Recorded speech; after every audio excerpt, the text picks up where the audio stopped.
কোনো প্রস্তাবেই সায় দিচ্ছে না ভারতে অবস্থানরত বাংলাদেশের ক্ষমতাচ্যুত প্রধানমন্ত্রী হাসিনা। তার সামনে দুটো প্রস্তাব। এক প্রস্তাবে বলা হয়েছে, আপনাকে এনে পুনরায় আওয়ামী লীগকে সুসংগঠিত করা সম্ভব নয়, কারণ বাংলাদেশের মানুষ আপনার বিপক্ষে চলে গেছে, যেমনটা হয়েছিল ভারতের বেলায়।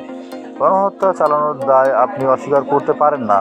আপনার বিরুদ্ধে ট্রাইব্যুনালে মামলা চলছে, যা অতি দ্রুতই ফয়সালা হবে। যে মামলায় আপনাকে প্রধান আসামি করা হয়েছে, দালিলিক প্রমাণসহ একাধিক অভিযোগও পাওয়া গেছে। তাই দ্বিতীয় প্রস্তাবটি বিবেচনা করে দেখতে পারেন। প্রস্তাবটি হচ্ছে, অন্য কাউকে দায়িত্ব দিতে পারেন, তাতে করে আওয়ামী লীগে ঘুরে দাঁড়ানো সহজ হবে, যেমনটা হয়েছিল 1975 সালে। বাকশাল গঠন করে আওয়ামী লীগের অস্তিত্ব বিলুপ্ত করা হয়েছিল।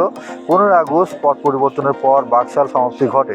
প্রেসিডেন্ট জিয়াউর রহমান পুনরায় দলটি গঠনের সুযোগ দেন। বেগম জোহরা তাজউদ্দিনের নেতৃত্বে আওয়ামী লীগ সংগঠিত হয়।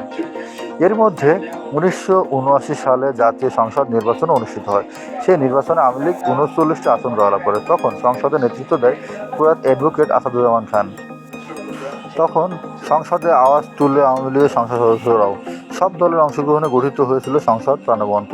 আপনাকে ফেরানোর ব্যাপারেও জনমত তৈরি হয়। 1981 সালের 17 মে আপনি দেশে ফিরে জিয়াউর রহমানের সবুজ সংকেত পেয়েছিলেন। এরপরই আপনি ক্ষমতায় গিয়ে নানা প্রক্রিয়ার মধ্য দিয়ে।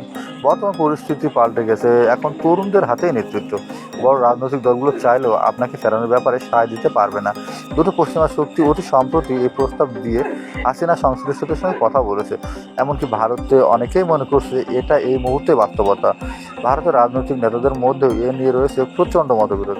কেউ কেউ বলছে, হাসিনাকে রাখতে গিয়ে গোটা বাংলাদেশকে আমরা হারিয়েছি। এর মধ্যে অনেকেই ঘটনা ঘটে গেছে আন্তর্জাতিক পর্যায়ে।